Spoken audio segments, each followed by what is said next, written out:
Assalamualaikum warahmatullahi wabarakatuh.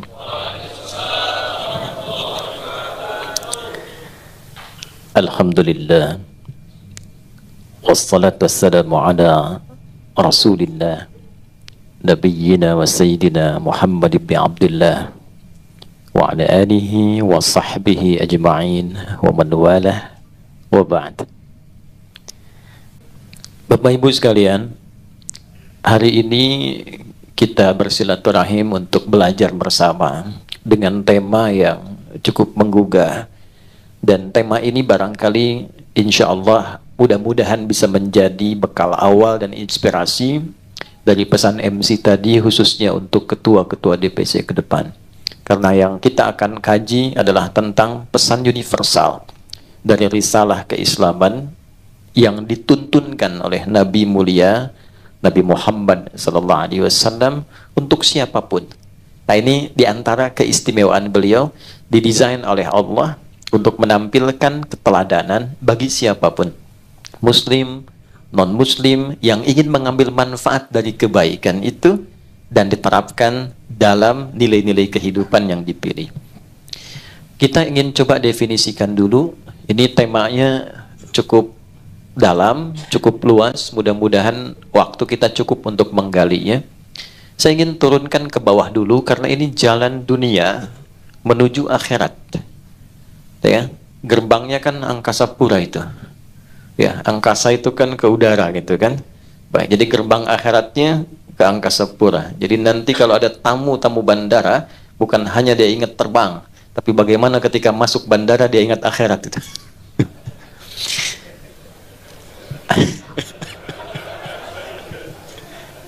Tugas Pasio itu. Ada bumi, ada dunia. Itu berbeda. Saya ulangi, ada bumi, ada dunia. Itu berbeda. Bumi di dalam bahasa Arab itu diwakili dengan kata ard. Al-ard namanya. Inni ja'ilun fil ardi khalifah. Ard itu asalnya setiap tempat yang dipijak. Jadi kemanapun kita berpijak, di tempat manapun, nah, setiap yang kita pijak itu disebut ardun namanya. Al-ard. Nah, fungsi kita saat dicipta, di setiap tempat yang dipijak, itu menjadi khalifah. Artinya tiga. Ya. Satu, akar katanya khalafa. Ya? Dia punya tiga arti. Satu, yang membawa nilai manfaat. Jadi dimanapun Anda ditempatkan, wilayah 1, wilayah 2, dan seterusnya, upayakan dimanapun kita ditempatkan, selalu berusaha menampilkan manfaat yang dirasakan oleh orang-orang yang hadir di sekitaran kita. Itu risalah awalnya. Dan dengan itulah Adam alaihissalam mula ditempatkan di bumi, membawa nilai-nilai manfaat yang tidak berhasil oleh makhluk sebelumnya untuk ditampilkan dalam kehidupan. Dua, khalafah juga berarti sesuatu yang menghadirkan kesuksesan.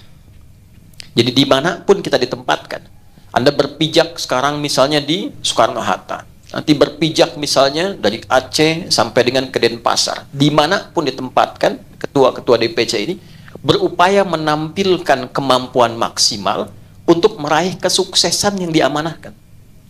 Dan jangan tanggung, kalau ditempatkan di sisi manapun, raih yang tertingginya. Karena dengan kita menempatkan cita-cita kesuksesan tertinggi itu, maka semua potensi-potensi utama dalam diri kita itu akan keluar, effortnya lebih banyak. Itu dua. Tiga, khalafah itu juga berarti sesuatu yang saling menggantikan. Ingin memberi kesan bahwa dimanapun ditempatkan tidak akan ada yang abadi. Nah, ini ketua umum, boleh jadi 3-4 bulan bisa berganti. Ya, mungkin periodenya selesai, datang yang lainnya. Demikian pula CEO sekarang Pak Iwayan. Besok-besok mungkin nanti akan berganti, beliau naik lagi, yang lain menggantikan. Nah, orang tua sekarang jadi ayah. Besok selesai. Datang anak, anak jadi ayah, Anda jadi kakek. Ya kan? Cucu 1, kakek. Status berubah. Cucu 2, kakek-kakek. Ya? Nah, jadi selalu seperti itu kehidupan kita. Nah, itulah al-ard.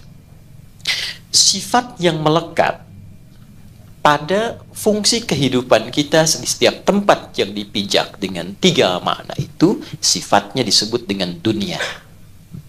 Ya, disebut dengan apa? Dunia. Itu dunia itu dari bahasa Arab, dari kata dana, yadnu dunuwan wa dunyaan. Ya, dia membawa 2 arti yang sangat padat. Satu, dunia itu artinya sesuatu yang berlangsung dengan cepat, dekat. Ya. Jadi kalau orang Arab mengatakan hadzal ma dani anni, ini air dekat dengan saya. Ya? Sesuatu yang dekat dan cepat. Ya. Tak terasa ya. Rasanya baru kemarin dilantik, sekarang sudah 3 tahun kan? Hah? Ya, tak terasa kayaknya baru kemarin tuh. Ya, teman-teman ini membentuk satu komunitas, satu yayasan, ternyata sekarang sudah sekian tahun usianya. Itulah dunia. Sifatnya demikian. Jadi dengan kecepatan itu, kalau kita tidak manfaatkan setiap posisi yang diamanahkan untuk menampilkan 3 makna tadi, maka waktu itu akan terus berlalu, berjalan, dan tidak ada yang hadir pada diri kita kecuali penyesalan. Ya, sesuatu yang cepat bergerak. 2, dunia itu juga mengandung arti sesuatu yang rusak secara alamiah bila tidak dirawat. Ini gelas bersih walaupun tak ada airnya, didiamkan saja, sifat dunia itu rusak dengan sendirinya. Anda punya handphone, ya bagus, merek apapun itu, Anda diamkan, tidak diapa-apakan, rusak. Ya, itulah dunia. Jabatan juga begitu. Anda dipercaya dengan jabatan tertentu, ketua tertentu, Anda tidak bekerja, Anda diamkan, rusak fungsinya. Dan cepat itu berlalu. Itulah dunia. Nah, sekarang pertanyaannya, dengan 2 sifat tadi, dan kita sedang membuat satu bentangan jalan yang Anda beri nama jalan dunia. Dan di titik itu kita berjalan, bagaimana kita memanage nilai-nilai kemanfaatan, nilai-nilai kesuksesan, nilai-nilai kebergantian di tengah situasi yang berjalan sedemikian cepat dan ada potensi-potensi kerusakan yang mungkin lahir bila tidak dimanage dengan baik. Nah, itu bagian tema pertama yang nanti kita akan coba urai. Ini belum mulai kita ya, ini baru mukaddimah ya. Salah sendiri bikin judulnya panjang-panjang dulu. 2, apa itu akhirat? Ini loh, ada akhir, ada akhirat. Itu berbeda. Jika Anda katakan akhir, akhir itu ujung sesuatu yang masih membuka ruang setelahnya. Saya katakan gini, itu pintu ya, di ujung sana, ya kan? Dzalikal bab, ya kan? Itu pintu, itu akhir dari ruangan ini. Tapi ketika dibuka, ada ruang baru yang kemudian kita bisa masuki. Itu akhir namanya. Tapi kalau akhirat, itu ujung sesuatu yang betul-betul ujung dan tidak ada ruang lagi setelah itu. Jadi kalau sudah berada di situ, maka sifatnya abadi akan di situ saja dan tidak akan berpindah ke tempat yang baru. Nah, pertanyaannya, ada ruang apa di akhirat itu yang menjadi ujung kehidupan kita dan tidak ada perpindahan setelah itu? Itu nanti juga kita akan urai. Hasil perjalanan dunia kita di jalan yang sedang kita titi ini, jika berakhir di ujung kehidupan ini, di tempat mana kiranya kita berada yang tidak berpindah lagi setelah itu? Nah, tidak mungkin kita menggunakan pendekatan karya kemanusiaan karena belum ada manusia yang sampai ke sana, berhenti di sana, nyampaikan informasi kepada kita untuk kita kaji ulang. Kecuali kita melandaskan kepada Tuhan yang telah menciptakan kita, yang mendesain semua kehidupan ini dan menerangkan kepada kita tentang jalan kehidupan dunia menuju ujung kehidupan yang kekal dan abadi.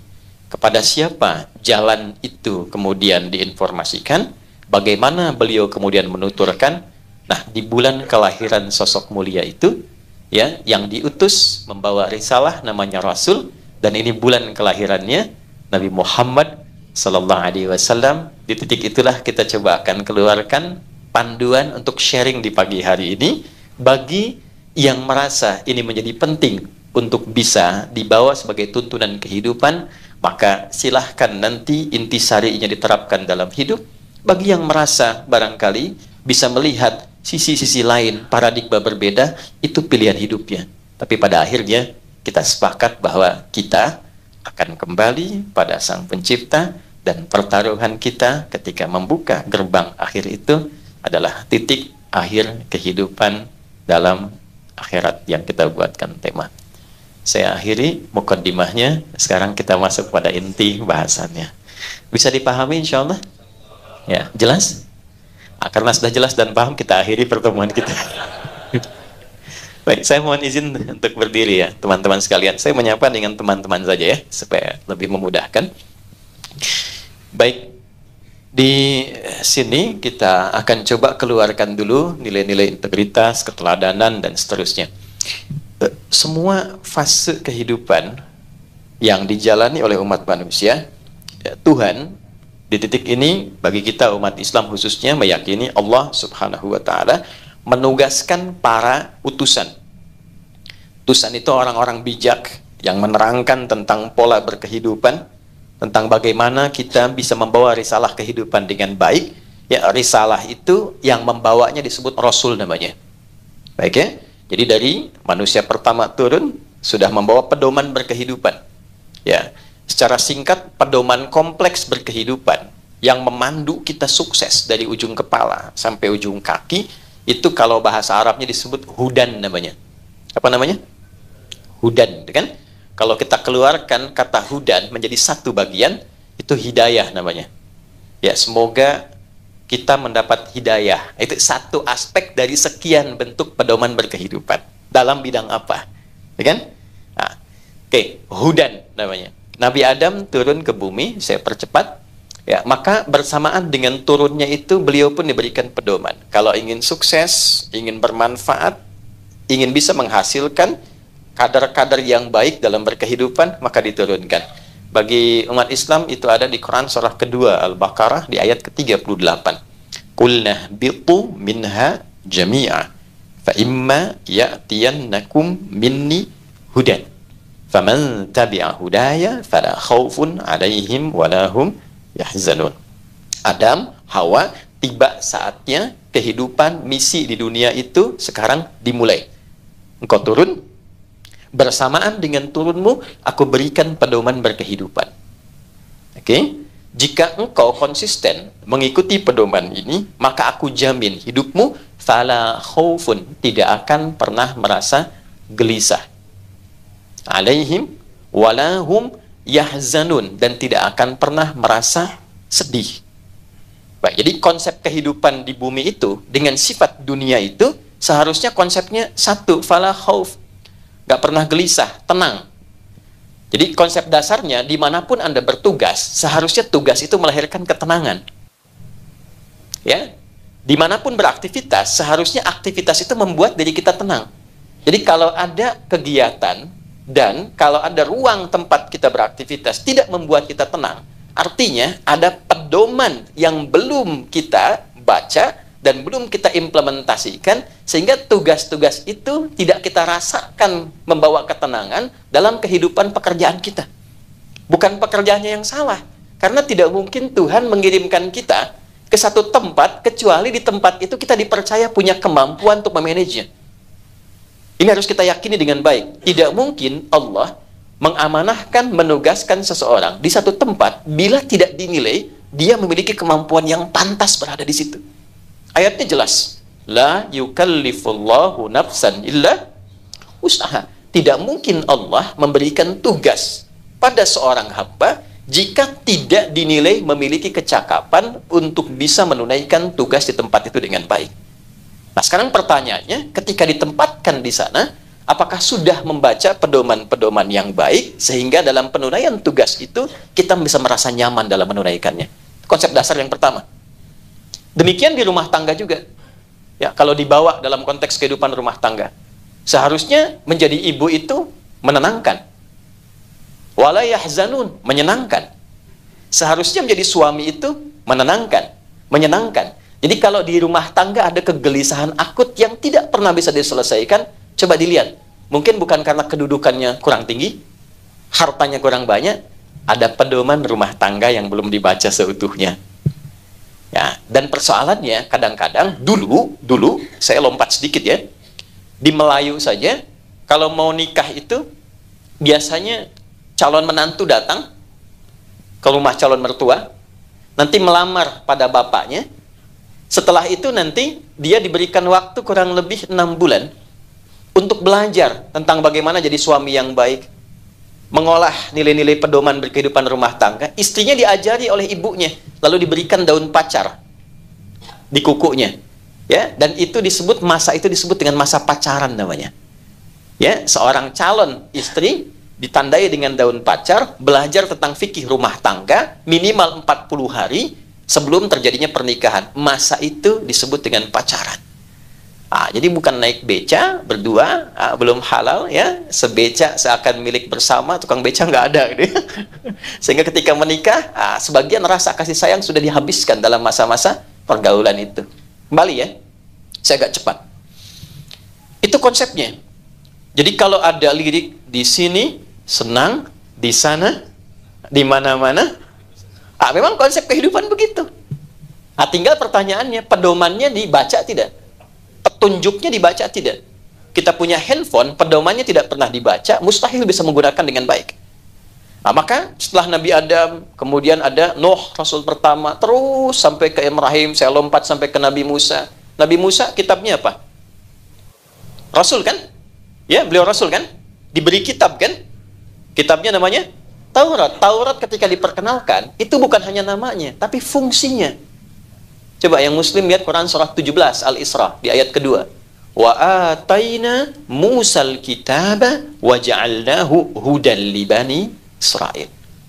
Dan pada Musa aku berikan kitab namanya Taurat, namanya nanti di Ali Imran ayat ketiga, Taurat, dan fungsi Taurat itu hudan, pedoman berkehidupan.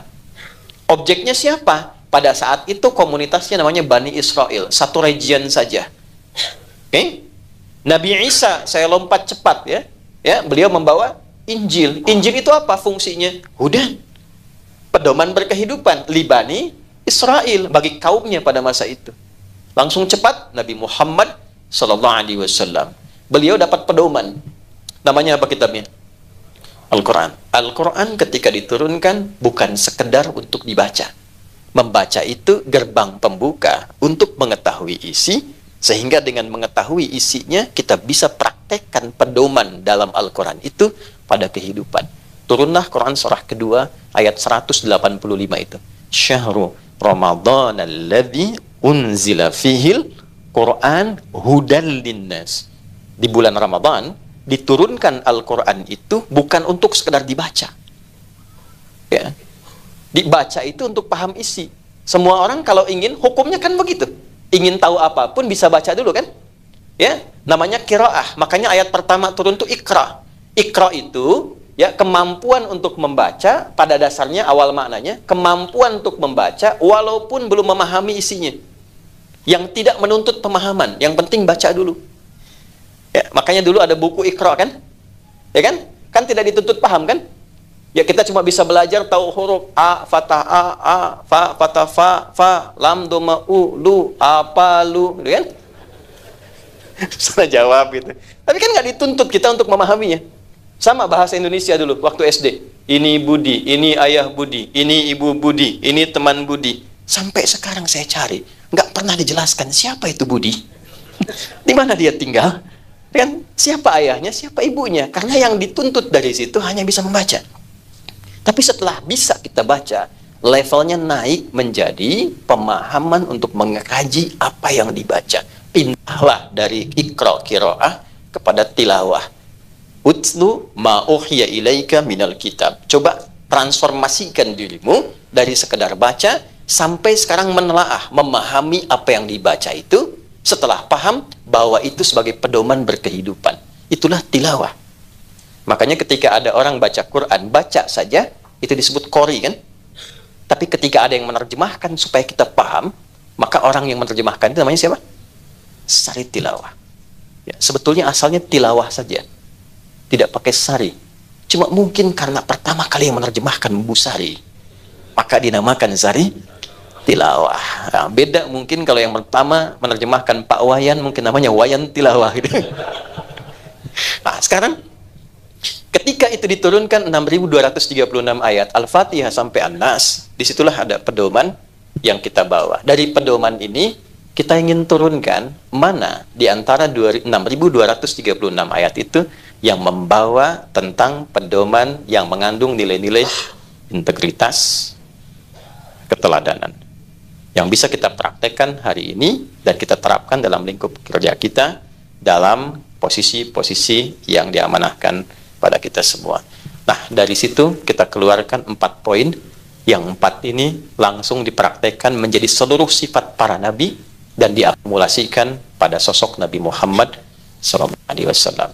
Jadi, jika Anda ingin menggali sisi integritas, keteladanan, di posisi-posisi yang sekarang Anda tempati, termasuk bekal-bekal kepemimpinan, 4 ini telah dijamin berdasarkan perjalanan masa di setiap tempat, dia yang bisa mengubah, menghadirkan pencerahan, dan berkemajuan di setiap tempat yang kita hadiri. 1, dengan cepat, F. Fatana. Saya boleh tuliskan ya? Ya. Di belakang kelihatan Bu ini? Alhamdulillah. Jadi Pak Wayan, Pak Nanda, ini ada sesuatu yang luar biasa Pak Ketum, Pak Fahmi. Ibu-ibu Skarpura itu di hari milad yang ke-26 itu memiliki keadaan istimewa dengan peningkatan iman yang luar biasa. Di antara tandanya, belum saya tulis sudah kelihatan. Nah, imannya tinggi sekali, belum saya tulis sudah kelihatan. Saya tulis dulu ya.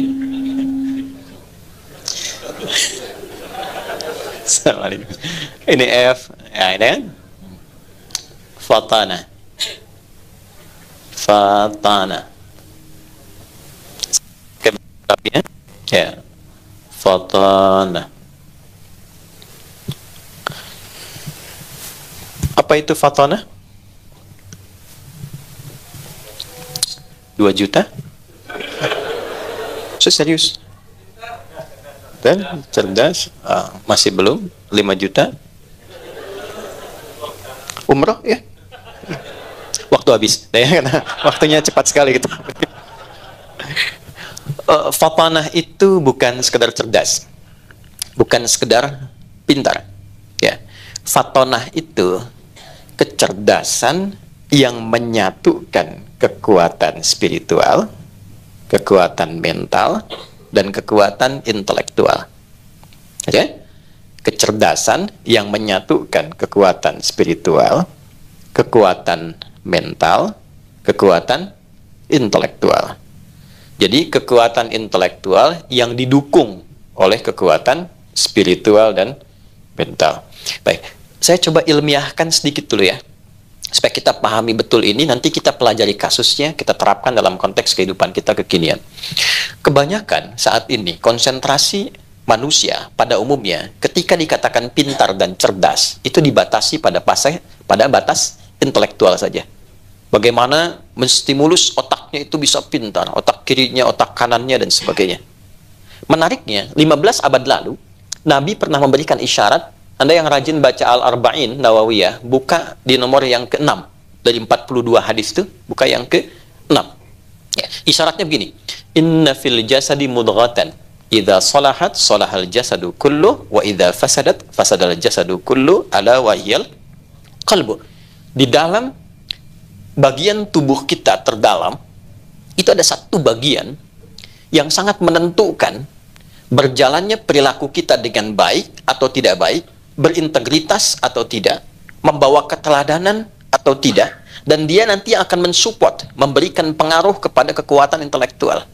Ya, dia adalah qalbu. Nah, menariknya, setelah 15 abad yang meneliti tentang kebenaran hadis itu seorang tokoh namanya Andrew Amora tahun 1991. Dia seorang pakar neurologi, ya, ilmu neuron tentang saraf-saraf terdalam pada diri kita, lalu melakukan kajian terdalam, ternyata beliau menemukan sejenis otak baru dalam tanda petik dalam bagian jantung kita yang terdalam. Ya, itu tahun 1991. Kita urai lagi. Ya, kan pola kehidupan ini secara cepatnya nanti yang di bidang biologi atau kedokteran bisa lebih mendalami dan menerangkan dengan lebih baik. Ya, kan arus kehidupan kita itu secara singkatnya ketika masuk ke jantung, darah diserap, oksigen rendah, itu kan, masuk ke serambi kanan, itu kan, lewat vena cava itu kan. Ya, kemudian dari situ oleh atrium pulmonalis kalau tidak salah diteruskan dari serambi kepada bilik kanan, itu kan, ventrikel kanan. Ventrikel kanan dipompa, disalurkan ke paru-paru, itu kan, dari paru-paru kemudian diolah, ya, diteruskan kemudian ke bagian serambi kiri, ya, di serambi kiri ini diolah lagi, diteruskan ke bilik kiri, dari bilik kiri kemudian oleh aorta disebarkan ke seluruh tubuh dan berubah menjadi oksigen yang lebih baru, lebih bagus lagi. Ya, dari yang rendah, yang biasa kepada yang baru, baru diteruskan ke otak, ke bagian tubuh dan sebagainya. Nah, ternyata di bagian serambi kanan ini ada satu bagian titik kecil yang mengandung 40.000 neuron, saraf-saraf otak bagian jantung, yang dia mampu mengingat, merasakan, memberikan suara, memberikan arah, dan itu ditembuskan ke dalam bagian otak kita yang kurang lebih berisi 100 miliar neuron saraf di dalamnya. Dan disimpulkan, ternyata otak itu secara intelektual, dia tidak memiliki fungsi memerintah. Dia hanya mengkonstruksikan saja bagaimana semua perintah itu bisa dijalankan dengan cepat. Jadi fungsinya netral. Jadi kalau ada kajian akal sehat itu adalah sebuah konstruksi bagaimana merumuskan perintah-perintah yang datang ke otak, ke akal itu bisa diteruskan dengan cepat ke tubuh. Sepersekian detik, dengan cara yang benar, dengan cara yang baik. Jadi dia nggak punya perintah. Perintahnya semua ternyata dari sini, Pak, Bu. Di sini cuma mengkonstruksikan, semakin pintar, semakin cepat itu dilakukan. Sepersekian detik. Kuncinya di sini. Nah, di dalam sini, di 40.000 neuron itu, ternyata dia hanya punya 2 sifat. Dan sifat itulah yang dijelaskan oleh Tuhan, oleh Allah, di surat 91 Asy-Syams itu, ayat 7-10. Wa nafsi wa ma sawwaha fa'alhamaha fujuraha wa taqwa. Secara presisi, tempat bagian terdalam itu yang membawa nilai kecerdasan spiritual diteruskan ke intelektual, disupport dengan mental, itu disebut oleh Al-Quran dengan satu bagian, namanya nafas. Nah, kita bicara fatonah ini, dimulainya tidak langsung ke akal, tapi dimulai dari nafas dulu. Ini inti jiwa. Jadi kalau saya, Anda, kita ingin memiliki integritas yang baik, sehingga nanti melahirkan karakter moral. Integritas kan dari karakter moral. Naik ke sini jadi karakter intelektual, pindah ke tubuh jadi karakter kinerja. Ya kan? Ini tubuh punya kinerja, punya karakter nih. Tangan untuk apa, mata untuk apa, telinga untuk apa. Ini kinerjanya bagian tubuh. Ya, nanti disupport secara cepat oleh karakter intelektual, diteruskan. Mata, lakukan ini. Ya kan? Kerjakan. Dari mana perintahnya? Dari sini. Jadi kalau nggak punya karakter, moral hazard yang sekarang kita bilang itu, maka tidak mungkin lahir integritas. Nggak mungkin jadi teladan. Nah, di mana titik berkumpulnya nilai-nilai karakter itu? Namanya di nafas namanya. Dan disitulah diserap ke dalam bahasa Indonesia menjadi nafas. Dengan nafas kehidupan itu yang tidak separuh. Hanya dewa yang punya separuh nafas itu kan. Nah, dan dengan nafas yang sempurna itu, mengalirnya bagian darah ke seluruh bagian tubuh, disitulah mengalir pula karakter-karakter kita. Nah, Nabi memberikan petunjuk, upayakan semua yang mengalir ke dalam bagian tubuh kita, dibawa oleh darah, membawa oksigen, punya karakter juga. Bukan cuma mengalir aja, darah mengalir ke seluruh tubuh, membawa oksigen, tidak begitu. Upayakan bawa karakter yang pertama, F, fatanah. Nah, untuk mendapatkan karakter fatonah ini, maka di dalam inti jiwa ini ada 2 nih yang harus kita ketahui. Ini mohon maaf kajiannya agak dalam ya, karena bicara akhirat itu harus sedikit dalam, khusyuk dalam bahasa Pak Wayan tuh. 1 ada takwa namanya. Nah, di sini terkumpulnya nilai-nilai yang kita tuliskan. 2 ada saya istilahkan katalis namanya. Walaupun menjadi lawan, nanti katalisnya namanya fujur. Ada fajar, ada infajar, ada fujur. Wa nafsi wa ma sawwaha fa'alhamaha fujuraha wa taqwa. Saya tuliskan yang muslim Anda bisa cari Quran surah 91 ayat 7 sampai 10. Nah, di takwa ini semua karakter-karakter baik yang mengakumulasikan secara kolektif sifat integritas dan keteladanan, ini munculnya di sini. Ada kejujuran, ada ketawaduan, rendah hati, ada kesabaran. Dikolektifkan keseluruhannya, disaring saripatinya, diberi nama dengan satu nama tunggal, namanya takwa. Oke? Nah, lawannya itu fujur. Asal katanya, ya, ini di sini kalau kita tuliskan positif, ini negatif misalnya. Di sini misalnya ada rendah hati. Ya, kemudian di sini ada jujur. Di sini ada sabar. Ya, dan seterusnya. Nanti ini membentuk integritas dan keteladanan. Dua kata pokok di tema kita. Di sini katalisnya terlihat sebagai lawan. Jadi kalau di sini jujur, rendah hati, di sini ada sombong. Ya. Di sini ada jujur, kemudian di fujur ada apa? Ada bohong. Walaupun Anda mengatakan tidak ada dusta di antara kita, potensi dusta itu selalu ada. Oke? Baik. Kalau di sini ada sabar, di sini ada amarah. Ya. Ya, potensi sombong itu ada. Ya. Belum diangkat, sudah bikin kartu nama baru gitu kan? Tiba-tiba ada koreksi. Bisa ada. Ya. Dulu pakai sepeda, belum punya jabatan, semua disapa. Ya. Punya mobil, buka pintu dan nggak bisa. Ya. Potensinya ada. Ya, sombong itu ada, angkuh itu ada, dusta itu ada. Ya, potensi dusta, potensi menipu itu selalu ada.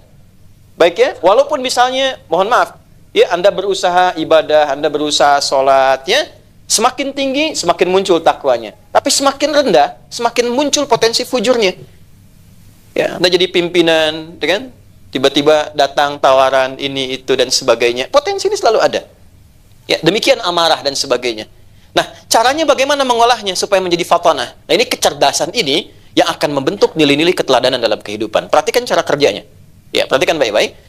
Wa nafsi wa ma sawwaha fa'alhamaha fujuraha wa taqwaha. Ayat 9-nya, qad aflaha man zakkaha. Qad aflaha. Qad itu harfu tahqiq wa taqrib. Tahqiq itu yang menjamin sesuatu, taqrib itu mendekatkan sesuatu pada tujuan. Oke? Baik, aflah dari kata falah. Dia punya dua arti. Sukses dan bahagia. Success and happiness. Ya. Jika Anda ingin mendeskripsikan kesuksesan saja, maka dalam bahasa Arab itu disebutnya namanya fauz. Fauz, sukses tapi belum tentu bahagia. Ya, kata dasarnya, konsep awalnya, turunannya ada faiz, faizin, fauzan, dengan faizah. Kalau ada yang namanya fauzan, itu orang yang diharapkan sukses dalam hidupnya. Walaupun belum tentu bahagia. Ya, nah, itu dari kata fauz. Kemudian ada bahagia belum tentu sukses. Itu farah namanya, dari kata fariha. Sifat laki-lakinya farhan. Ya, perempuannya farah. Ya, ada yang namanya farah misalnya, ya, atau farhan, orang yang diharapkan bahagia selama hidupnya. Ya, walaupun belum tentu sukses. Nah sekarang pertanyaannya saya kasih pilihan nih. Anda pilih mana? Ya, sukses belum tentu bahagia atau bahagia belum tentu sukses? Sederhananya begini, Bu ya, kaya tapi gelisah atau miskin tapi tenang? Nggak ada pilihan ketiga. Nah, Tuhan Maha tahu nih, pasti kita cari yang ideal kan? Ya, kaya dan tenang, sukses dan bahagia. Kalau kita gabungkan dua nama itu, maka berubah menjadi falah namanya. Falah. Kalau kita genggam itu, genggam, jangan sampai lepas. Saya pengen dapat, itu nggak ingin saya lepaskan. Namanya aflah. Qad aflaha. Aku jamin, orang-orang yang mampu mengolah bagian dirinya dengan baik ini, dia akan mudah mendapatkan kesuksesan dan dekat kepada kebahagiaan dimanapun dia beraktivitas, dimanapun dia bertugas. Jangan ngangguk dulu, belum selesai nih ya. Nah, bagaimana caranya? Man zakkaha. Man itu itu penawaran personal bersifat general. Ya, ismun mausulun yadullu alal fardiyatil ammiyah bahasa Arabnya. Ya, paham? Tidak. Huruf yang menawarkan tawaran personal. Jadi kalau Anda melihat kata man, itu rasakan tawarannya buat saya gitu, bawa ke personal. Tapi terbuka general, mau laki-laki, mau perempuan, di posisi apapun. Jadi Allah ini nawarkan begini, "Hei fulan, Anda pengen sukses, siapapun Anda, saya tidak melihat Anda siapapun. Kalau Anda ingin sukses, bawa ini, dimanapun Anda beraktivitas, maka pedoman ini mengantarkan Anda pada figur berintegritas, memiliki keteladanan, dan dekat kepada kesuksesan dan kenyamanan." Nah, apa polanya? Bagaimana membangkitkan kecerdasan spiritual itu, membawa ke intelektual, dan melahirkan karakter kinerja yang maksimal. Man zakkaha. Siapa yang mampu menyucikannya? Saya tanya semua nih, Bapak dan Ibu. Nyuci itu membuang bendanya atau membersihkan kotornya? Gak mungkin kan Ibu nyuci baju, buang bajunya. Dibuang kotorannya, supaya muncul bersihnya kan? Nah, jadi filosofinya gini, artinya kotor itu dimunculkan supaya muncul bersihnya kan? Sebab kalau nggak ada yang kotor, nggak mungkin muncul bersih. Kan nggak mungkin tiba-tiba Ibu nyuci pakaian masih bersih. Kan? Harus ada kotor dulu baru dicuci. Nah, ini juga sama, Pak. Amarah ini diciptakan bukan supaya kita marah-marah, bukan. Bukan ingin membuat diri kita pemarah, bukan. Tapi supaya sabarnya muncul. Sebab kalau tidak ada amarah, nggak mungkin muncul sabar. Jadi kalau ibu pulang ke rumah menemukan suami marah, bukan Allah ingin menjadikan suami ibu pemarah, bukan. Tapi supaya kesabaran pada diri ibu itu muncul, ditingkatkan, karena ada masalah kehidupan di masa depan nanti akan dilalui, yang membutuhkan kesabaran ekstra. Kalau tidak naik nilai kesabaran itu, kuantitasnya dan kualitasnya, belum tentu bisa mengatasi persoalan yang kemudian. Paham nggak? Jadi berbahagialah ketika ibu pulang mendapatkan suami marah, itu artinya, sebentar, Allah ingin menaikkan nilai kesabaran, cepat cari lawannya, itu poinnya. Itulah fatonah namanya, cari lawannya. Ya, sama, semua jadi diuji, Bu. Jangan dikira hanya direktur saja, manajer, IO saja. Ustadz juga begitu. Ustadz juga begitu. Makanya jarang ustadz yang ceramah itu bawa istrinya. Ini live apa direkam? Rekam ya? Aman ya? Jadi pola awalnya cari lawannya. Marah diciptakan bukan ingin membuat seseorang jadi pemarah, tapi cepat cari lawan. Dari amarah itu sabar. Apa lawannya cemberut? Senyum. Anda pulang ke rumah, dia isi cemberut, Anda senyum. Assalamualaikum. Kayaknya kenal gitu ya. Masya Allah. Ini emas 2 kilo, selesai masalah.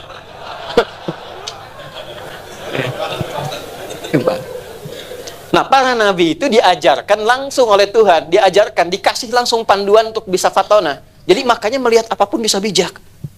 Nah, kita hanya ditanamkan potensi.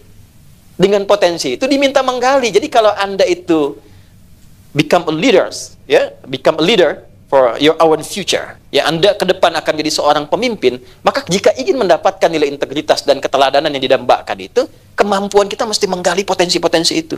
Caranya apa? Setiap menemukan satu kondisi yang tidak ideal menurut kita, cepat cari lawannya. Oke? Ada orang bawa sesuatu misalnya yang tidak jujur. Pak, ini ada proyek Pak, lumayan Pak fee-nya gitu kan, Pak GM. Bisa nggak yang saya bisa masuk tanpa tender? Ya kurang lebih untuk Bapak bisa diambil 1 miliar lah gitu. Ah, ini dimunculkan pada saya bukan ingin menjadikan saya seorang yang tidak baik.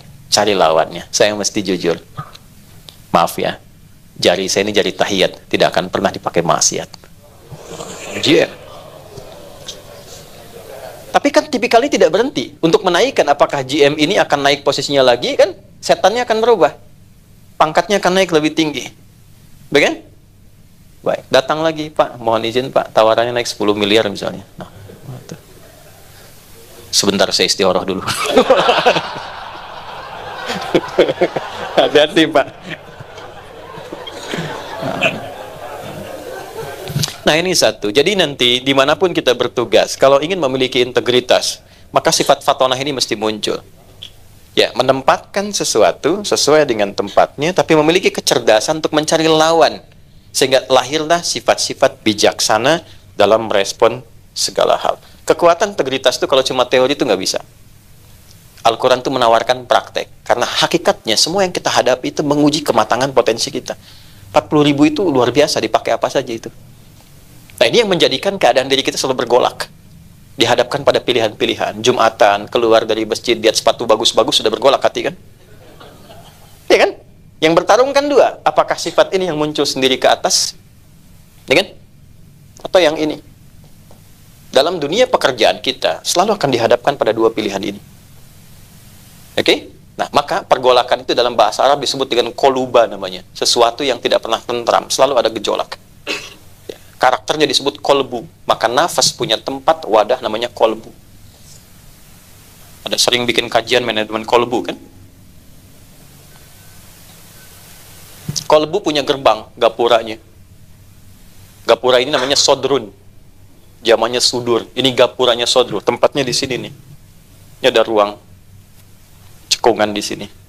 Ini nahrun, ini botnun perut, ini nahrun bagian atas, di sini sodrun. Semua orang punya sodrun di sini. Ini filosofinya. Kenapa dalam sholat bagi umat Islam tangannya bersedekap di sini? Tidak di perut kan, tapi di sini. Ya, untuk menjaga bagian-bagian inti kehidupan kita supaya bisa selalu dikondisikan dengan baik, dan lahirlah sifat-sifat ketakwaan itu. Itu sodrun. Jamannya sudur.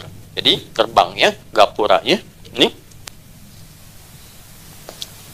namanya sodrun. Jamannya sudur. Ada makhluk yang memang tugasnya ingin menjauhkan kita dari nilai ketakwaan, supaya terlempar pada sisi yang buruk saja, fujur. Keluar yang buruk dari nafas, namanya su. Su itu sesuatu yang buruk yang tidak sepantasnya keluar. Mata harusnya memandang baik, memandang yang buruk. Lisan harusnya bicara dengan baik, bicara yang buruk. Tidak punya fatonah, maka keluar sifat su namanya. Pintunya dari sini. Sesuatu yang menjauhkan dari yang baik kepada yang buruk, itu bahasa Arabnya syaitana. Sifatnya syaitan. Bagian? Nah, syaitan mencoba untuk menjauhkan dengan menembus kita. Ini karena agak dalam pembahasan spiritual. Dia tembus dari sini. Dari gapuranya, dia masuk dari sini. Tembus ke kolbu, sampai ke nafas, sampai ke fujur. Kan? Makanya bagi umat Islam, milenial, kontemporer, kekinian, ada satu surat dari 114 yang paling favorit bagi umat Islam dimanapun di muka bumi. Surat An-Nas itu. Ya, Qul a'udzu birabbin malikin ilahin. Nah, teruskan. Min syarril waswasil alladzi fi sudurin nas. Was-was, bisikan halus yang tak terlihat tapi sampai menghujam langsung ke sini. Bisikan untuk nyogok, bisikan untuk korupsi. Ya. Gimana orang datang nitip 200.000 bisa lewat, proses dimudahkan, nitip sekian bisa lewat, gitu kan? Jalan cepat, fast track, tapi menggunakan cara-cara yang tidak tepat. Misal, saya contoh saja gitu kan ada was-was. Ada prosedur yang benar, ada prosedur yang salah. Bisa terjadi dalam berbagai hal. Maka apa yang terjadi? Was-was itu tak terasa, tiba-tiba muncul karakternya. Maka keluar dari nafas sifat su. Nafas ketemu dengan su, jadi nafsu namanya. Itu asalnya. Ini bukan ilmu otak-atik ya. Ini nyata, ada referensinya. Nafas plus su ketemu apa? Jadi apa? Nafsu. Ditemukan di mana? Quran surat ke-12 ayat berapa? 53. Wa ma ubarni'u nafsi innan nafsa la'ammaratum bisu illa ma rahima rabbi. Nafas ketemu su jadi nafsu. Nah, nafsu itu yang berlawanan dengan takwa. Ya, takwa dibisikkan untuk baik, nanti ada malaikat yang membisikkan, 88 kali disebutkan dalam Al-Quran. Setan pun disebutkan 88 kali. Jadi ketika Anda dihadapkan pada satu hal, akan ada dua bisikan, kebaikan atau keburukan. Tinggal mau pilih yang mana. Nah, itulah di titik itu kita penting memiliki fatonah. Fatonah itulah yang menguatkan kita untuk mengambil sifat baik itu supaya meredam yang buruknya.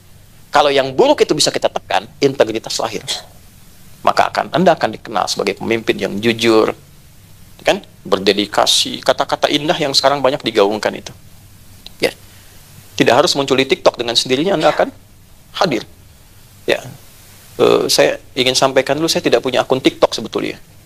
Nah, itu mungkin banyak yang bikin itu ditampilkan, dan saya lebih senang basicnya ke kitab, baru ditampilkan di media sosial. Nah, di kitab itu murni, kalau kita ngaji ada buku namanya Shorof untuk derivasi misalnya. Jalasa yajlisu syakaro yashkuru. Nah, sekarang berubah ke dunia maya itu. Tak takayu tak tiku tiktokan. Ya. Fasbakayu fasbiku facebookan. Itu kan. Instagramayan instagrimu instagraman. Dan puncaknya tabaya tubuh youtuban.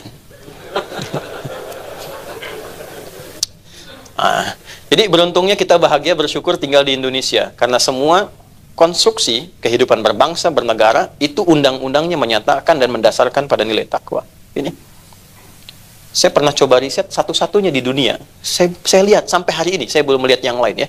Yang undang-undangnya secara spesifik menyebutkan kalimat takwa itu Indonesia. Ya, bahkan pembukanya di preambul sudah atas berkat rahmat Allah yang Maha Kuasa. Diturunkan. Misal, kita bawa nih dalam konteks kehidupan berbangsa bernegara. Sejak berpendidikan. Undang-Undang Sisdiknas nomor 20 tahun 2003. Di pasal menimbang itu kan ada 5 tuh. A, B, C, D, E. Di B saja itu sudah ada kalimat takwa. Undang-Undang Dasar 1945 mengamanatkan pada pemerintah mengusahakan, menyelenggarakan satu sistem pendidikan nasional yang meningkatkan keimanan dan ketakwaan pada Tuhan Yang Maha Esa serta akhlak mulia. Baru nanti mencerdaskan kehidupan bangsa. Jadi orang tua kita saking luar biasanya menginginkan pribadi-pribadi dari kecil tuh baik dulu, punya fatonah dulu, baru cerdas intelektualnya. Sebab kalau jiwanya sudah punya integritas, cerdas akalnya, ditempatkan dimanapun pasti jadi orang baik. Ya, yang terjadi kekinian kita dapatkan banyak orang cerdas tapi nggak punya sifat fatonah, kecerdasan spiritualnya kosong. Sehingga kecerdasan intelektual itu didorong oleh nafsunya, digunakan untuk apapun yang memuaskan hajat hidup dirinya. Ini yang bahaya. Ahli hukum banyak tapi banyak yang dihukum. Ya kan? Ahli ekonomi banyak tapi belum mengangkat ekonomi menjadi stabil. Kenapa? Karena kurang dari sisi awal. Ini fatonah. Maka tadi dari 37 kurang lebih tempat calon-calon ketua, ya, DPC, calon pimpinan ke depan, jika menjadi dan mengharapkan menjadi pribadi yang berintegritas, ideal, mengukir sejarah baru, bahwa di setiap tempat ditempatkan dalam wilayah angkasa pura itu, seluruh pimpinannya memiliki sifat yang pertama, yaitu fatonah. Itu akan jadi sesuatu yang sangat luar biasa. Ya. Sehingga satu saat orang akan mengatakan, di mana ya kepemimpinan yang paling jujur di Indonesia ini? Oh itu loh, ada di Bandara Ngurah Rai misalnya. Di mana ya yang punya kejujuran dan kesabaran? Itu loh, ada di Bandara Soekarno-Hatta. Di mana ya yang ada di sini? Itu loh di Bandara A, Bandara B, Bandara C. Sehingga orang akan menyimpulkan bahwa, oh, Sekarpura menjadi satu rujukan untuk membangun sifat-sifat integritas dalam konteks berindonesia. Yang kita harapkan.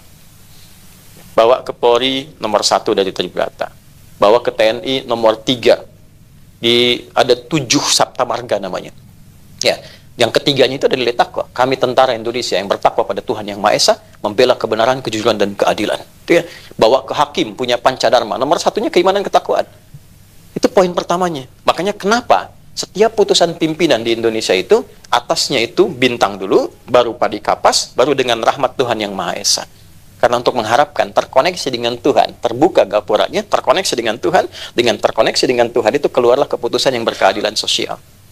Ini nilainya. Jadi kalau kita bicara integritas tanpa menghadirkan sifat fatonah, mustahil jadi teladan.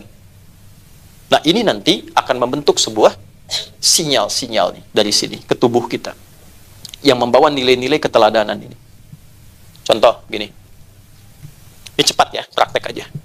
Apa fungsi mata? Melihat kan? Nah itu belum ada fatonah.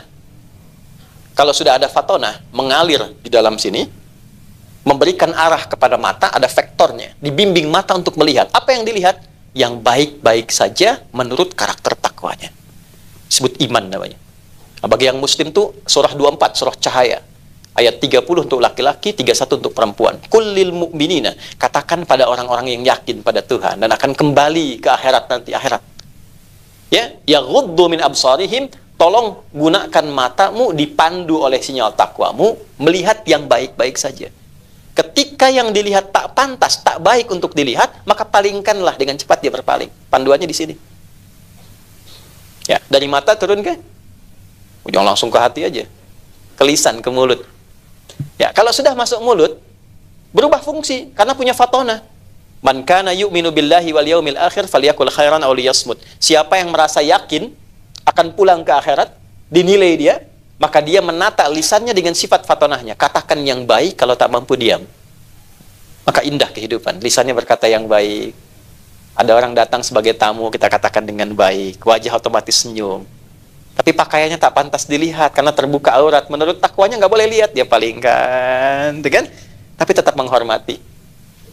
Dan semua berfungsi cepat. Tidak ada misalnya Pak Ketua Umum ini matanya masih melihat, lisannya istighfar, astagfirullah. Ah, ini penumpang dari Finlandia begitu terbuka, astagfirullah. Cepat. Ya. Nah, ini fungsinya. Jadi ini punya cahaya ke tubuh kita ini. Perempuan juga sama. Ayat 31 kan untuk perempuan. Wa qul lil mu'minat. Katakan bagi perempuan-perempuan yang yakin dia akan pulang. Jadi sekarang pertanyaan dasarnya begini. Dari sekian kita bekerja, ini sudah muncul belum karakter ini?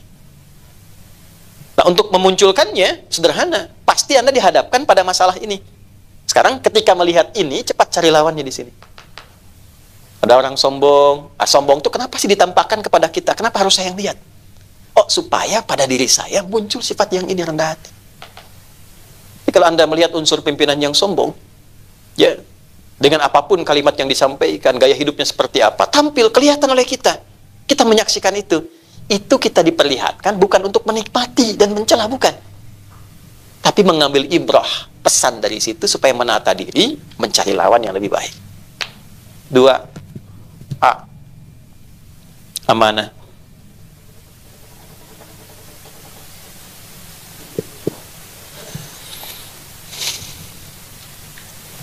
Maaf, saya sampai jam berapa? Sudah habis? Oh, silakan. Ini sampai sore ya, saya 15 menit lagi selesai. Baik, saya cepat ya. Apa itu amanah? Angkat tangan, angkat tangan. Angkat tangan. Ya.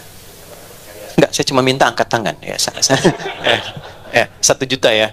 Baik. Sebenarnya sederhana gitu. Diminta, kerjakan yang diminta. Jangan memberikan beban pada diri kita gitu ya. Itu kali saya lewat Kuningan Jumatan. Itu kali Jumat. Ya, driver jalan, terus ke bahu kan. Polisi lihat. Ada getaran yang tampak kan. Ya. Terus dia merapat tuh. Begitu rapat, polisinya datang. Ditanya, mau kemana Pak? B, karena yang bawa mobil agak lebih senior. Mau kemana B katanya. Dia keluarkan SIM. Wah, salah saya bilang. Saya langsung koreksi. Pak, saya mau ke Kuningan Jumatan. Saya khatib saat ini. Oh, iya. Silahkan, langsung aja Pak. Jalankan. Saya bilang sama driver itu, Pak, jawab sesuai pertanyaan. Beliau tanya mau kemana? Jawab mau kemana. Beliau tanya, Anda keluarkan SIM. Yang lebih fatal kan baru ditanya, selamat pagi 100.000 keluarkan. Nah, itu yang salah. Itu, itu yang fatal gitu ya. Tolong catat ya. Tapi jangan lihat jumlahnya ya. Kasih sayangnya aja. 1 juta ya. Tolong tadi yang angkat tangan tuh. Apa itu amanah? Dapat dipercaya. Kurangi 1 juta. Amanah itu gini. Amanah itu dari kata seakar-akarnya itu rootsnya di kata aman. Aman ya. Di satu masa boleh kalau mau belajar lebih, saya mengajar di S3 di UPI di linguistik. Ya, jadi ada sosiolinguistik, ada belajar fonologi, morfologi, sintaks, kemudian ada juga semantik ya, ada leksikon dan sebagainya.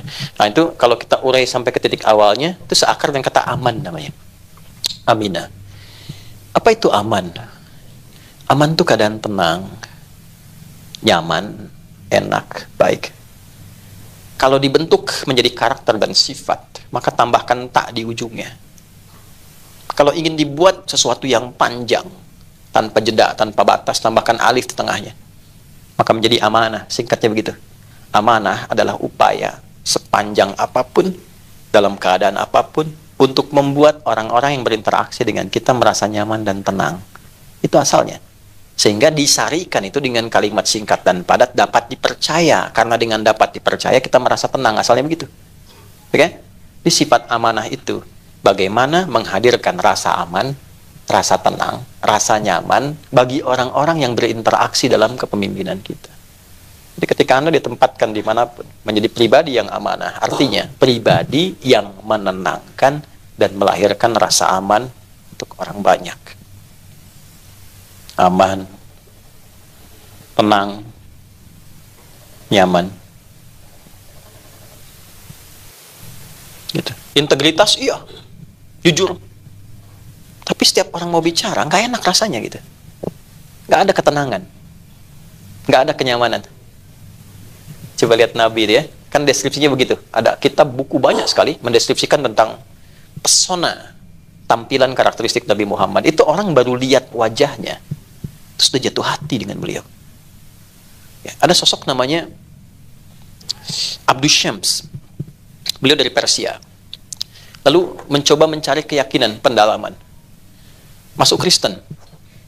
Terus dengar lagi info. Ada seorang disebut Nabi di Madinah. Ingin tahu ajarannya, datang. Begitu datang, baru melihat Nabi. Itu 3 tahun sebelum Nabi wafat. 3 tahun sebelum Nabi Muhammad wafat. Tahun ke-7 Hijrah. Baru melihat wajahnya. Itu sudah langsung terpesona dengan karakter beliau. Senyumnya, kepada siapapun senyumnya sama. Kepada siapapun, nggak dibedakan. Ya Pak, kadang pada pimpinan dengan bawahan kan senyumnya kadang agak beda ya.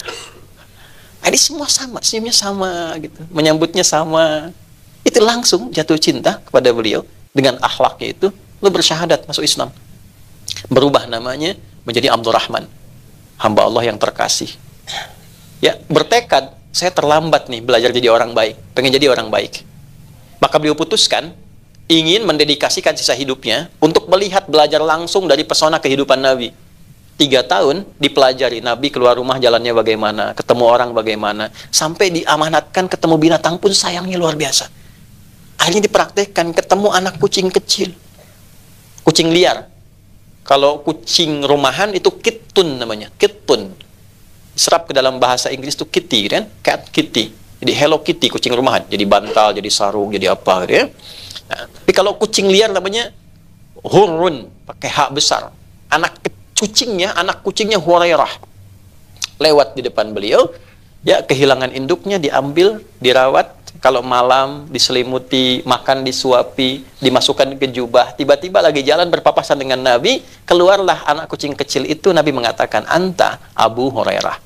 Kamu adalah bapaknya anak kucing kecil yang merawat anak kucing seperti merawat anak sendiri. Maka sejak saat itu viral, namanya disebut dengan Abu Hurairah. Anda bisa bayangkan, orang-orang yang melihat Nabi, saking merasa amannya, nyamannya, percaya pada Nabi, kepercayaan itu bisa merubah kepribadiannya menjadi lebih baik. Dan itu ada polanya, ada fikihnya.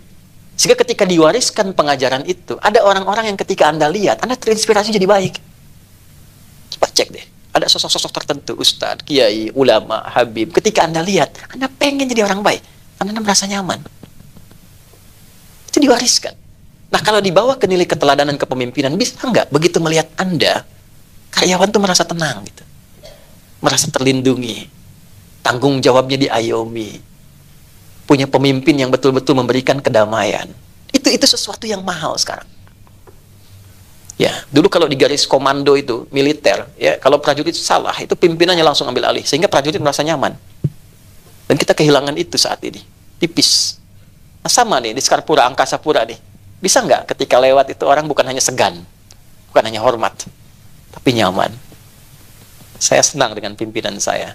Ya, amanah. Amanah itu bukan sekedar dipercaya, tapi kepercayaan yang melahirkan ketenangan, kenyamanan, kedamaian dalam jiwa.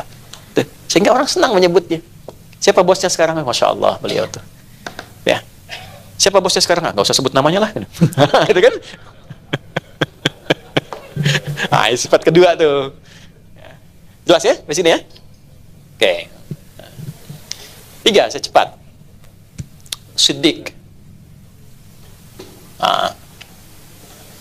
Siddiq.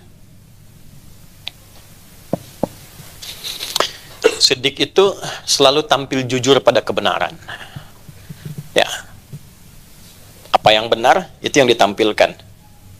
Ya, tapi cara menampilkannya nanti diatur lagi, sehingga membuat orang merasa nyaman. Dia punya kemampuan dapat memanage sebuah kebenaran, tampil dengan cara yang elegan, sehingga orang salah tidak merasa disalahkan, orang benar tidak merasa digurui. Itu Siddiq itu. Ya, Abu Quhafah namanya. Satu kali ada seorang bergelar Abu Jahal lawannya. Nanti kalau Anda yang belum haji, belum umrah, ya saya doakan semoga ada cepat ya. Dan tidak cukup dengan amin dia, nabung. Ya. Nanti di sini ada Green Zam-Zam. Pak Wayan dari Mualaf sampai sekarang udah pernah umrah belum? Sudah ya, baik. Udah, oke. Nanti aja di akhir ya.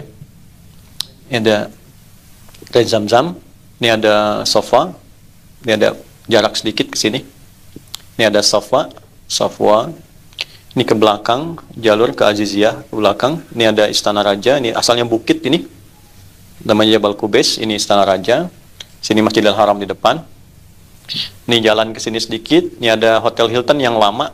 Ini di sini kalau naik sedikit, di sini ada musola, ini rumahnya Abu Bakar Siddiq dulu. Di sini ada toilet yang pertama, di sini ada yang kedua dekat masjid, tempat kipas angin di sini memberikan air. Ini warna hijau, ini parlemen Quraisy. Tempat kumpulnya orang-orang Quraisy di masa dulu. Yang mau saya katakan gini. Kalau Anda ke sini, teman-teman, nanti belok ke sini, di pintu 26, terus ada gate Nabi. Gate Nabi itu beliau berkehidupan dengan Sayyidah Maimunah. Di sini sholat 2 rakaat sebelum ke Hajar Aswad dan menunaikan Isra Mi'raj. Ya, ada 2 pintu ke atas dan ke bawah. Dan gate Ali, di sini Babus Salam, tarik garis lurus, ini rumah Nabi lahir. Ya, di sini Marwah Sayyidah Khadijah. Di sini pintunya Sayyidah Abbas. Dari sini sampai ke ujung, ya, kurang lebih ada patokannya saya suka lihat kipas angin ya, 35 kipas angin. Udah saya hitung ya. Kalau 36 berarti nambah 1. Nah, di sini nanti ada jalur ke gate Nabi, ada satu tiang lampu besar sekali. Di sini ada jembatan ke sini. Ini tiang lampu besar. Ini dulu rumahnya Abu Jahal di sini. Abu Jahal. Abu Jahal ini memprovokasi begini, memprovokasi. Jadi provokator itu udah ada 15 abad yang lalu. Beliau memprovokasi seperti ini kurang lebih. Oh, ini Muhammad ini orang jahat, penipu, nggak benar, ya, ajaran-ajarannya menyesatkan, karya-karya sendiri dan sebagainya, memecah belah, itu sudah ada. Lalu semua orang yakin, umumnya, setelah peristiwa Isra Mi'raj itu, masa sih ada orang pada masa itu berangkat ke Palestina cuma semalam balik lagi gitu kan? Nah, tinggal satu orang lagi, namanya Abu Quhafah. Nah, maka dari sini, kenapa saya gambarkan, bukan ini menunjukkan saya hafal, bukan. Saya ingin memvisualisasikan bagaimana deskripsi ini berjalan. Dari sini, dia berjalan ke sini, mencari ini, Abu Quhafah ini, yang kita kenal dengan Abu Bakar, ya kan? Tinggal satu orang ini. Kalau satu orang ini kemudian membenarkan, selesai. Maka diajaklah beliau naik ke sini, ke Jabal Kubais. Ini bukit kehormatan, siapapun yang ada di atas ini tanda kepemimpinan. Karena itu bikin istana sekarang, itu yang mimpin wilayah itu sekarang. Ini tandanya. Maka diangkat ke situ, ditanya, apakah engkau yakin dengan peristiwa Isra Mi'raj? Isra Mi'raj itu perjalanan Nabi yang menjadi tanda mukjizat yang besar, dari mulai ke Mekah sampai ke Masjidil Aqsa di Palestina, sampai naik ke langit cuma semalam, belum selesai subuh sudah pulang. Baik ya? Apa kata Abu Bakar? Perhatikan kalimatnya. Lau kana Muhammadun sallallahu alaihi wasallam, kalaulah seorang Muhammad sallallahu alaihi wasallam mengatakan sekarang ini di belakang kita ada musuh yang akan menyerang, saya akan percaya kepada beliau sekalipun itu tidak terjadi. Saya akan percaya. Anda bisa gambarkan ya betapa amanahnya dan nilai kejujurannya yang sangat tinggi, sehingga berkata apapun orang yakin, berkata apapun, dan sudah pasti benar kalau menyampaikan, sehingga dibawa nilai itu dengan kemasan kalimat yang sangat indah. Kalaulah beliau berkata di belakang ini ada musuh yang menyerang dan tidak terbukti, saya tetap akan yakin. Keyakinan untuk menampilkan kebenaran dengan bahasa yang nyaman diterima dan baik, dan tidak ada yang tersinggung pada masa itu. Karena memang Nabi Muhammad sudah punya sifat yang kedua, amanah itu, dari sejak beliau sebelum dilantik jadi Nabi. Orang tuh merasa yakin, tenang. Ya. Jadi ketika beliau jadi orang baik, namanya solih, semua orang tenang. Abu Jahal, Abu Lahab, macam-macam. Bahkan yang menjadi lawan pun menitipkan barangnya pada beliau, saking merasa tenang ya. Tapi ketika jadi orang yang memperbaiki muslih, barulah ada orang merasa terganggu.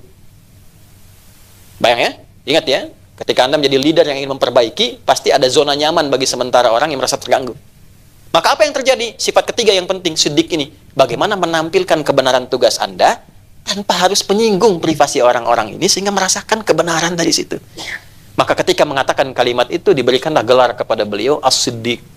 Dari sejak itu viral, namanya disebut Abu Bakar Orang yang mampu menampilkan sebuah nilai kebenaran dengan cara yang elegan, sehingga memberikan sigoh pengaruh terbaik bagi orang-orang di sekitarnya, tanpa harus punya niat menyakiti, apalagi menghancurkan.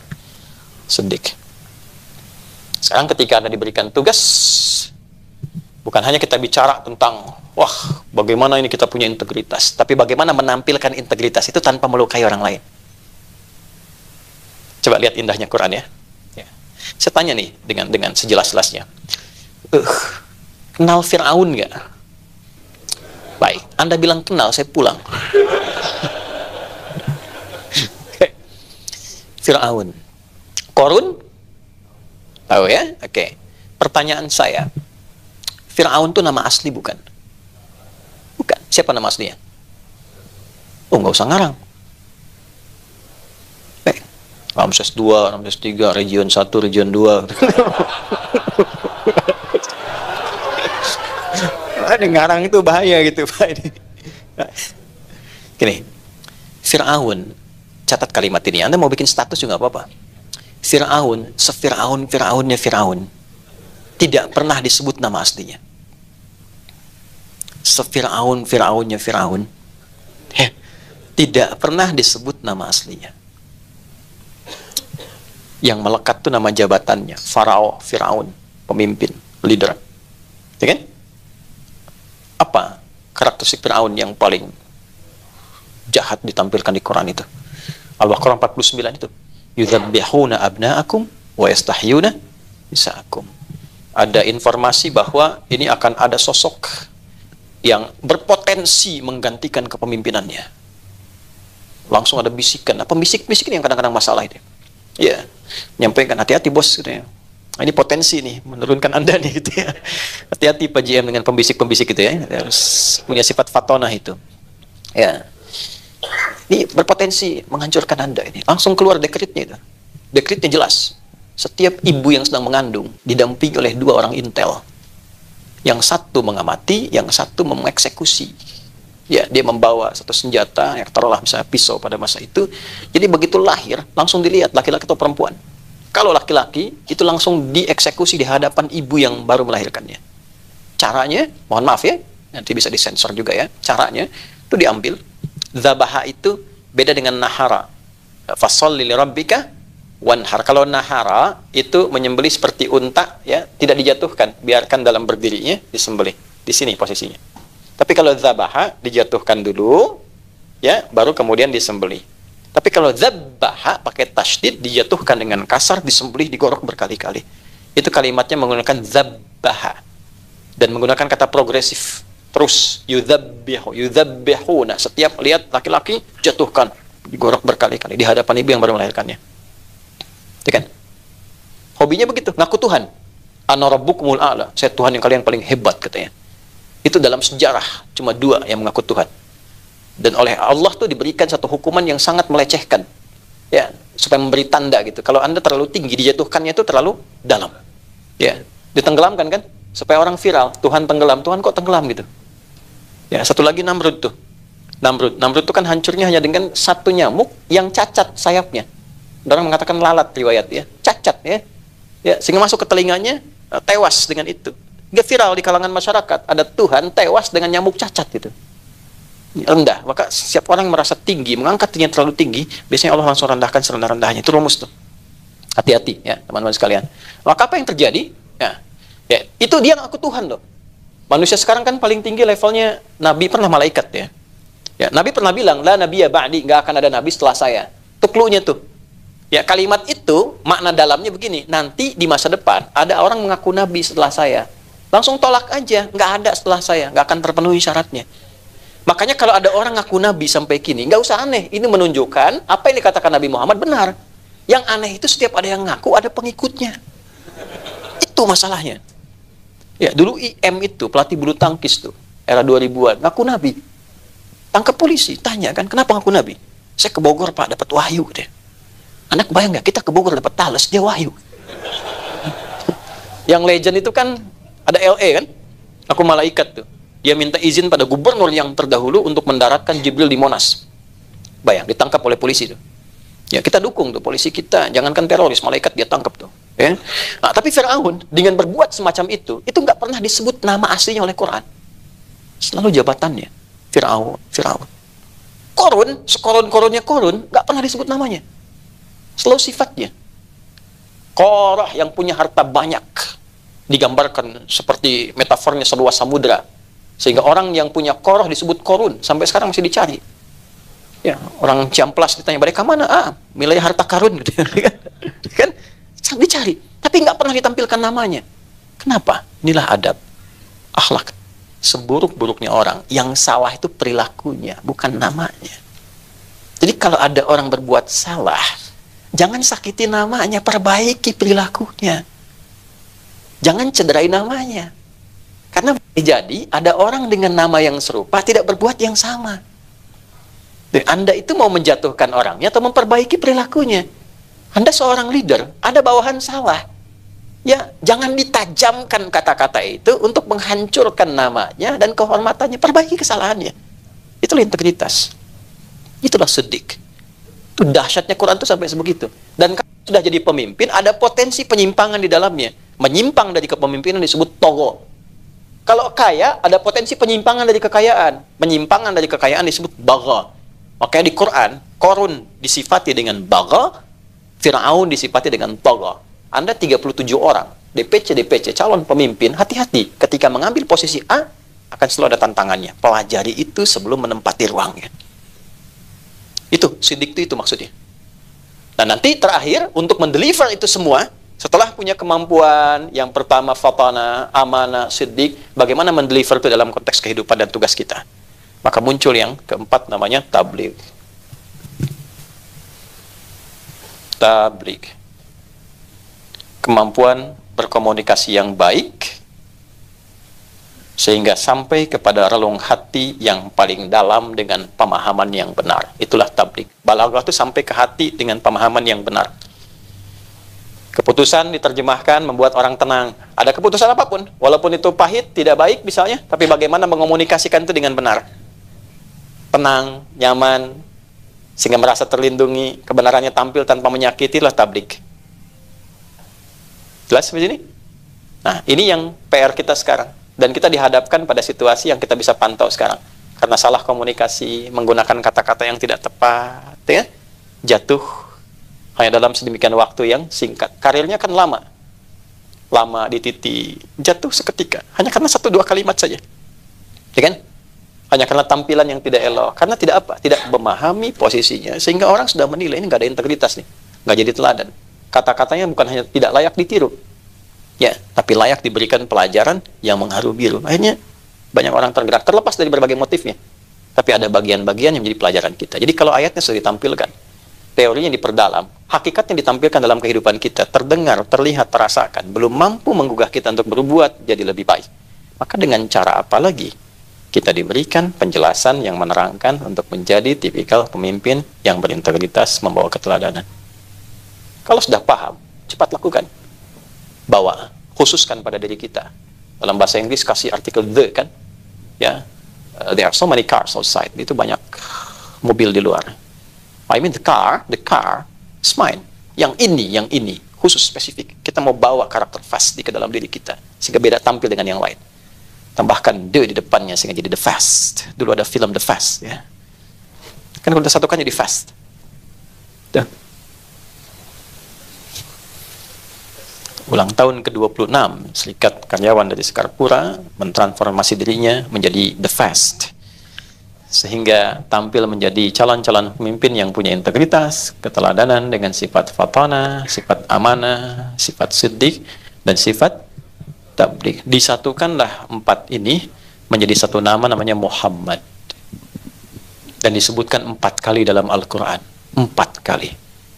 Quran surah 3 ayat 144, Quran surah 33 ayat 40, Quran surah 47 dengan namanya ayat kedua, dan Quran surah 48 ayat 29. 4 kali. 4 sifat, 1 nama. Dan ketika Anda menyebut nama Muhammad, misalnya, sallallahu alaihi wasallam, bukan sekedar menjadi nabi kita, tapi bagaimana keteladanannya bisa kita tampilkan.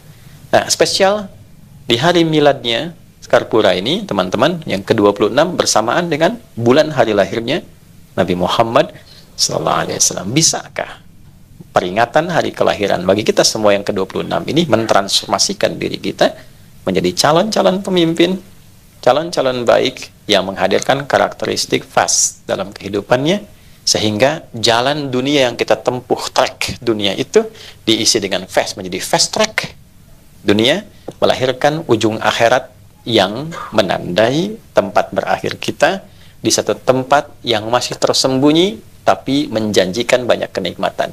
Sesuatu yang tersembunyi menghadirkan banyak kenikmatan, dalam bahasa Arab disebut jannah namanya. Kita terjemahkanlah kemudian dengan surga. Nah, surga itulah tempat akhir kehidupan bagi orang-orang yang ingin mendapatkan fast track dalam kehidupan dunia untuk meniti nilai teragung yang bisa dia raih. Ada 8 pintu di dalamnya. Seperti Anda memiliki grade, maka surga pun punya 8 pintu. Dengan 4 sifat ini, Anda silahkan memilih pintu mana yang akan Anda raih. Ada pintu tertinggi namanya Firdaus. Ada surga Aden. Ada Jannatun Naim. Ada Darul Muttaqin. Terus sampai ke bawahnya namanya Jannah saja. Tapi keindahannya pun tak bisa dibayangkan, belum pernah terlihat, belum pernah tersentuh, belum pernah terdengar seperti itu nyatanya dalam lamunan kita. Nabi menggambarkan keindahannya, tapi kita lamunkan nggak sama dengan apa yang dilihat Nabi, dengan apa yang kita lamunkan. Indahnya luar biasa. Itu level yang bawah, bagaimana dengan yang paling tinggi? Ya, seorang Arab Badui ditanya, satu kali bertanya ke Nabi, di hadis Muslim, nomor hadis yang ke-14, dia datang ke Nabi berkata begini, "Ya Rasulullah, dullani ala amalin yudkhilunil jannata, amalin basitin." Ya Nabi, ajarkan aku satu pekerjaan yang simpel aja. Aku bisa jaga sampai meninggal, sampai pulang ke akhirat. Di dunia ini aku selamat sampai pulang ke akhirat. Simpel aja. Jangan sulit-sulit, jangan berat-berat. Yang penting akhiratnya ujung akhirnya surga. Level biasa pun nggak apa-apa. Apa jawab Nabi? Baik, Anda konsisten dengan yang pokok aja. Kalau yang ritual, sholat pokok aja. Nggak perlu sholat sunnah. Sholatnya 5 waktu aja. Kalau punya harta, zakat yang pokok. Nggak perlu infak, nggak perlu sedekah. Yang pokok. Tapi jaga diri, jangan berbuat kriminal. Jangan menyimpang, ujung kepala sampai ujung kaki. Silahkan, tunaikan itu dan bawa ke pekerjaanmu, apapun itu. Kalau penggembala, gembala, jaga sholat. Jaga dengan baik, jangan menyimpang, jangan menipu, dan sebagainya. Maka apa yang dia katakan? Ya, siap ya Nabi, saya akan jaga yang pokok aja. Saya nggak bisa tambah, dan saya akan jaga diri saya dari perbuatan menyimpang. Maka dia pergi meninggalkan Nabi. Fantalaqo. Kata Nabi, lihat komennya. Komen ini baik, Anda boleh langsung like and subscribe. Kata Nabi, aflaha in sadaqa, ay dakhalal jannata in sadaqa. Kalau dia komitmen dengan apa yang dia katakan tadi, dia akan meniti fast track kehidupan dunia dan dijamin masuk surga di akhirat. Dia pergi. Tapi teman-teman mesti lihat, dia pilih yang paling bawah. Surga biasa itu. Dia pilih. Karena dia merasa bahwa tempat tinggal saya di padang pasir. Oke?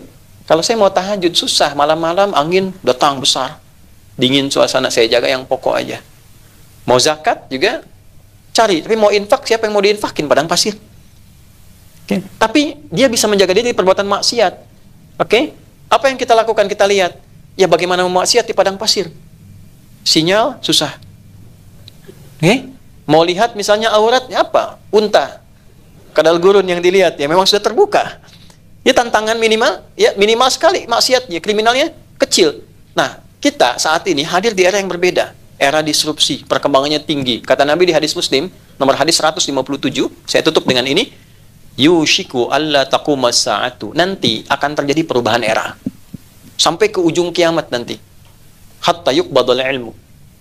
Yang satu, era itu akan ditandai, masa itu ditandai. Satu, para pakar itu akan mulai sedikit-sedikit menyusut sampai hilang, ya, dan muncul orang-orang tidak jelas menjadi pakar. Matinya kepakaran, muncul orang-orang seperti pakar. Innallaha la yaqbidul ilma intiza'an yantazi'u minal ibad. Allah itu kalau mau nyabut ilmu, tidak langsung dicabut ilmunya, walakin biqabdil ulama, yantazi'uhu biqabdil ulama. Wafat para pakarnya satu-satu. Hatta idza lam yabqa alimun, riwayat lain yubki aliman, sampai kalau sudah nggak ada pakarnya satu-satu, yang muncul yang nggak jelas. Fasu'ilu fa'aftau fadallu wa adallu. Anehnya, ini jadi rujukan. Ada followersnya, ada subscribersnya, diikutin, ngasih petunjuk dan dilakukan. Sama, nanti dalam level kepemimpinan itu juga nanti ada orang-orang nggak jelas. Idza wusidal amru li ghairi ahli fantadhilis sa'ah. Kalau seseorang sudah tidak punya kapabilitas mendapatkan ya satu kepercayaan untuk memimpin, tak punya kapabilitas di dalamnya, rusak apa yang dia pimpin. Maka bagus tadi dibuat yayasan bening hati dan sebagainya untuk kaderisasi supaya menyambut ini dan lebih profesional ke depan. Ya, dua, saya cepatnya, tantashirul fitan, fitnahnya menyebar. Yaktsirul kadzib, manipulasi banyak. Bagaimana itu bisa terjadi? Nah, ini yang mau saya katakan. Tolong garis bawah ini dengan baik ya. Yataqarabuz zaman, tataqarabul aswaq. Masanya menjadi terasa singkat. Di hadis lain, setahun kayak sebulan, sebulan terasa seperti sepekan, sepekan seperti sehari, sehari seperti sekilatan, dan terjadi percepatan digital sehingga pasar mudah diakses. Tanda pertamanya. Dulu manual, kita berangkat pakai angkot, pakai ojek manual, sekarang klik barangnya datang. Sekarang eranya berubah, Pak, Bu. Tantangan di Angkasa Pura, teman-teman Skarpura, eranya berubah. Sekarang era digital, era disrupsi, macam-macam mulai muncul. Saya saja seumur-umur belum pernah ceramah tentang garam, tiba-tiba ada video jualan garam rukyah. Ya, dengan video tampilan seperti saya, ada AI dan sebagainya. Maka inilah tantangan yang kita hadapi saat ini. Tinggal kita hadirkan, tapi alhamdulillah sebelum kita akhiri, kita punya MC yang punya tanda-tanda dari Allah, ayatullah. Ya, punya CEO yang berdharma bakti, alhamdulillah, punya GM yang wicaksana, dan punya ketua yang punya pemahaman yang juga mengangkat kita dengan baik. Fahmi Aziz itu tinggi gitu ya. Dan kita punya keluarga yang baik untuk saling mendukung. Jadilah keluarga yang baik, ya, saling mendukung satu dengan yang lainnya. Ayo kita berdoa, dan doa kita diterima.